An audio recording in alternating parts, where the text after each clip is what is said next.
नमस्कार विद्यार्थी मित्रांनो, मी नवनाथ जाधव आपलं सर्वांचं जाधव गुरुजी यूट्यूब चॅनलमध्ये सहर्ष स्वागत आहे। आजपासून आपण इयत्ता 5वी स्कॉलरशिप गणित या विषयाचं अध्ययन प्रक्रिया समजून घेणार आहोत। स्कॉलरशिपमध्ये गणित आणि बुद्धिमत्ता हे घटक महत्त्वाचे आहेत, जे मार्क्स देणारे आहेत। यासाठी आपण हे क्रमाक्रमाने घटक घेणार आहोत। त्यातला पहिला घटक आहे संख्याज्ञान। तर 12% भारांश आहे संख्याज्ञानला, आणि म्हणजे 6 प्रश्न येणार आहेत। 6 प्रश्न आणि 12% भारांश। तर यामध्ये जे उपघटक आहेत ते उपघटक आपण क्रमाक्रमाने पाहणार आहोत। त्यातला पहिला उपघटक आहे आंतरराष्ट्रीय व रोमन संख्या चिन्हे। हा घटक बघितल्यानंतर तुम्हाला याची एक 10 प्रश्नांची एक लिंक दिली जाईल। ते तुम्ही प्रश्न सोडवायचे आहेत। त्यानंतर ते प्रश्न कसे सोडवायचे किंवा कसे चुकीचे आहेत बरोबर आहेत याचा पुन्हा एक व्हिडिओ तुम्हाला मी बनवून देईल। तर यामध्ये आज आंतरराष्ट्रीय व रोमन संख्या चिन्हे हा घटक पाहणार आहोत। यामध्ये बघत असताना जसं आंतरराष्ट्रीय संख्या चिन्ह आहेत, रोमन संख्या चिन्ह आहेत, तसे आपल्याकडे देवनागरी संख्या चिन्ह पण आहेत। तर हे तिन्ही घटक आपल्याला पाहावे लागणार।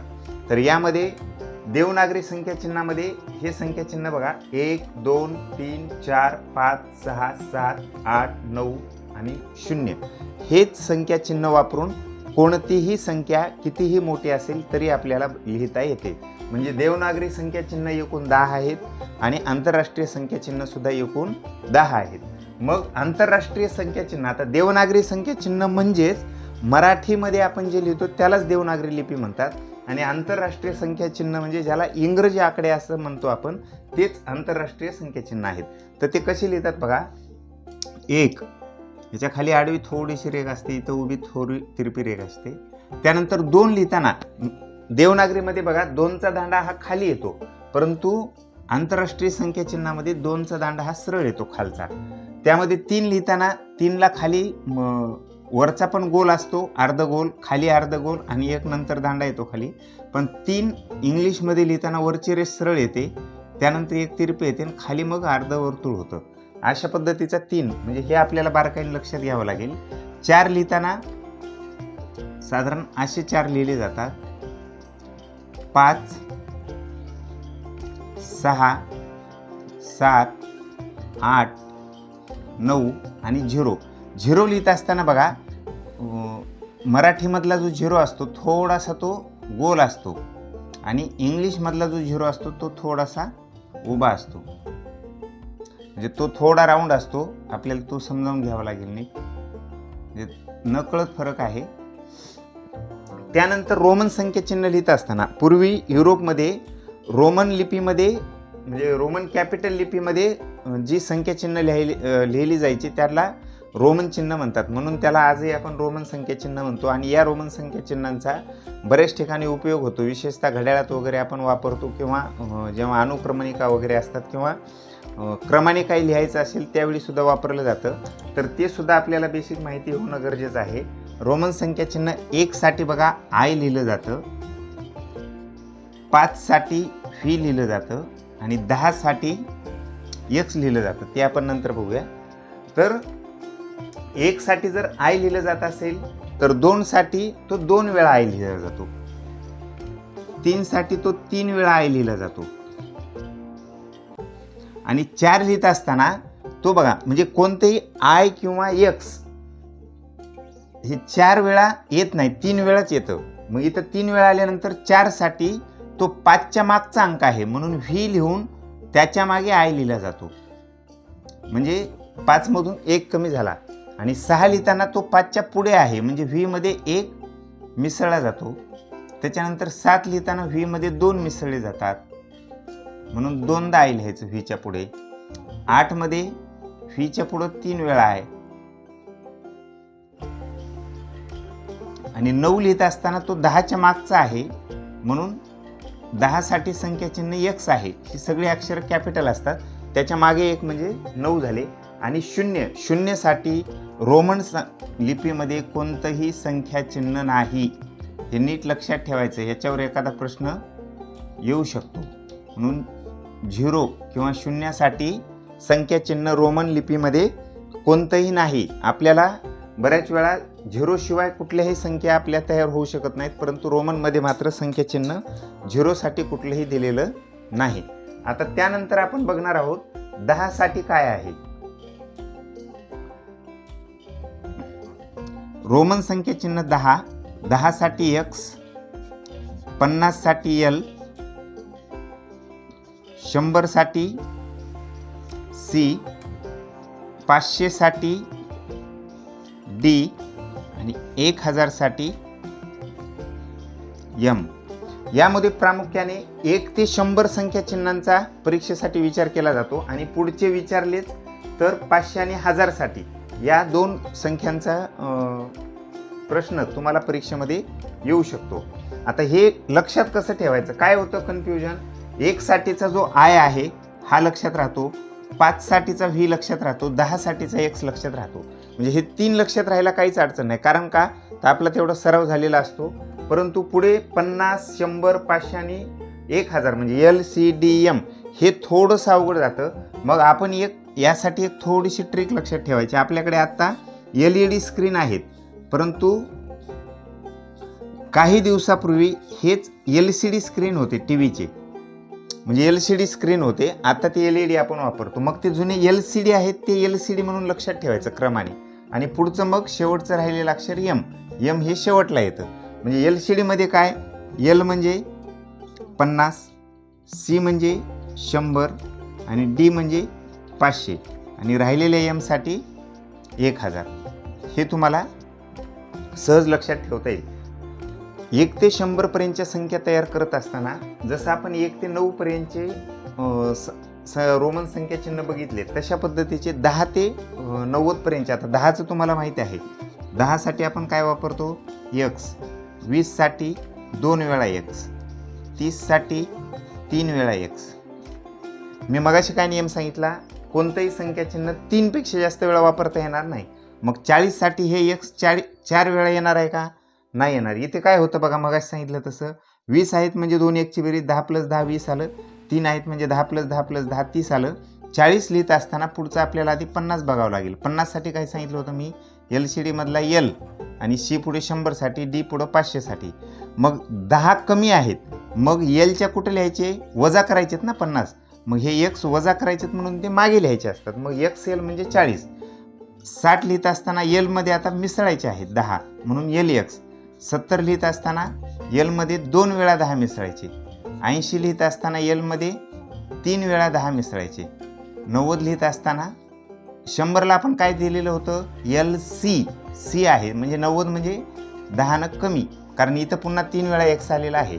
म्हणजे 100 मधून 10 वजा केले म्हणजे 90 आले.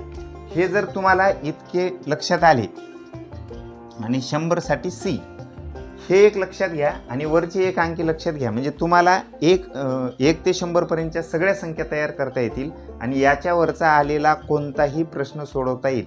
सगळ्यात महत्त्वाचं तुम्हाला जी ट्रिक सांगितलेली आहे ती म्हणजे त्याचं विस्तारित रूप वापरा, एक्सपॅन्डेड फॉर्म. यानंतर याचे काही नियम आहेत, ते नियम आपण प्रामुख्याने बघूया.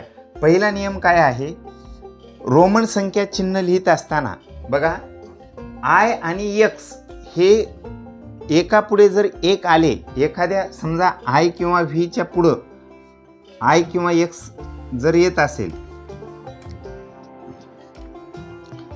तर त्याची बेरीज होते. म्हणजे कसं, आता हे 5 आहेत म्हणजे V आहे म्हणजे हे 5 आहेत. 5च्या पुढं जर I आला तर या 5 + 1 = 6 किंवा आयच्या पुढं I आला तर या 2 आयची बेरीज होती. म्हणजे हे म्हणजे 1, हे म्हणजे 1 आणि 1 2, किंवा हे 3 वेळा आले तर ह्याची 3 वेळा बेरीज होऊन इथं 3 ही बेरीज येईल. अशा पद्धतीनं पुढं आलं, किंवा Xच्या पुढं 2 वेळा I आले म्हणजे X म्हणजे 10 + हे 1 + हे 1 बरोबर 12, किंवा Xच्या पुढं काय झालं, V पण आलं आणि पुढं I आलं म्हणजे X मध्ये किती मिसळायचे, हे 10, हे V म्हणजे 5, I म्हणजे 1, यांची बेरीज येईल 16, म्हणजे हे 16 संख्या चिन्ह तयार होईल. तर अशा पद्धतीनं हे संख्या चिन्ह तयार होत असतात बेरजेमध्ये. दुसरा याचा नियम आहे, कोणतंही संख्या चिन्ह एका पुढे एक सलग मॅक्झिमम 3 वेळा येऊ शकतं. म्हणजे जास्तीत जास्त 3 वेळा येऊ शकतं, म्हणजे 4 वेळा कोणतंही संख्या चिन्ह येत नाही. म्हणजे आय आय आय असं 4 वेळा असं तुम्हाला कुठलीही संख्या दिसणार नाही. ती जास्तीत जास्त 3 वेळा असते. हे असं 3 वेळा जर आय आलं तर ह्याचा अर्थ 3 असा होतो. किंवा व्हीच्या पुढं व्ही या अक्षराचा एक नियम असा आहे की हे व्ही अक्षर 2 वेळा किंवा 3 वेळा सलग कुठेही तुम्हाला दिसणार नाही. म्हणजे एल आय आणि एक्स हे अक्षर दिसतील, परंतु व्ही अक्षर तुम्हाला सलग जास्त वेळा दिसणार नाही. आणि हे करत असताना सगळ्यात महत्त्वाची एक ट्रिक लक्षात घ्या. तुम्ही काय करायचं, हे लिहित असताना कोणत्याही संख्येचं विस्तारित रूप लिहायचं. उदाहरण सांगतो तुम्हाला. 50 साठी आपण बघितलं काय येतं, एल येतं. मग 50च्या मागची 49 ही संख्या आहे, म्हणजे एलच्या मागे 1 म्हणजे आय एल असं जर लिहिलं तर चालू शकेल का? नाही चालणार. का नाही चालणार? 10 साठी जर एक्स येत असेल आणि 9 साठी जर आय एक्स येत असेल तर मग हा नियम इथे का लागू पडत नाही? हे का चुकीचं आहे? कारण इथे कसं आहे, आपण 10च्या मागे एक्स आय लिहून 9 लिहितो, परंतु 50च्या मागे का लिहित नाही? तर ज्यावेळी 2 अंकी संख्या तयार होतात त्यावेळी त्याचं विस्तारित रूप लिहायचं. म्हणजे 49 आहेत म्हणजे 40 अधिक 9. मग 40 साठी काय येतं, एलच्या अगोदर एक्स म्हणजे 50 मधून हे 10 वजा केले म्हणजे 40 आले. आणि हे 9 म्हणजे काय आहे, आपण 9 बघितलेलेच आहे तिथे बघा, आय एक्स. मग त्याच्या पुढं आय एक्स म्हणजे हे खरं उत्तर आहे 49चं. तर हे इथं 49 साठी आय एल असं येत नाही. म्हणून कधीही काय करा, विस्तारित रूप करून बघा त्या संख्येचं. म्हणजे 1 ते 100 पर्यंत तुम्ही तशी विस्तारित रूप करून बघितलात की तुम्हाला तशा पद्धतीने येईल.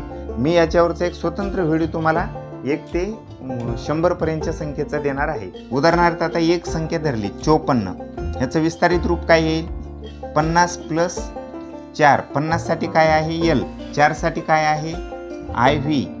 झाली तुमची संख्या तयार. दुसरी संख्येत समजा 69 असेल, 60 + 9.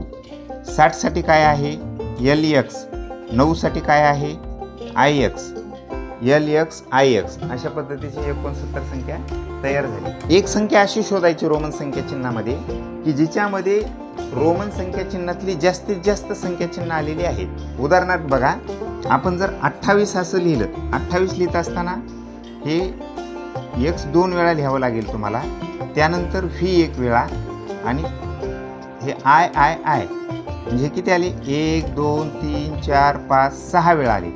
38 लिहिताना किती वेळा येईल, हे 1 2 3 हे 30. पुढे 8 लिहिण्यासाठी 5 + 3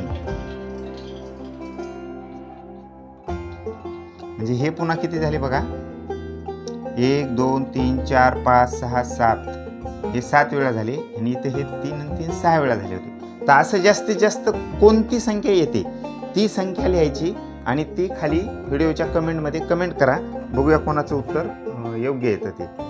आणि जी आंतरराष्ट्रीय संख्या चिन्ह आहेत त्यामध्ये एखादी संख्या तुम्हाला दिली जाईल अक्षरामध्ये, ती अंकामध्ये विचारली जाईल.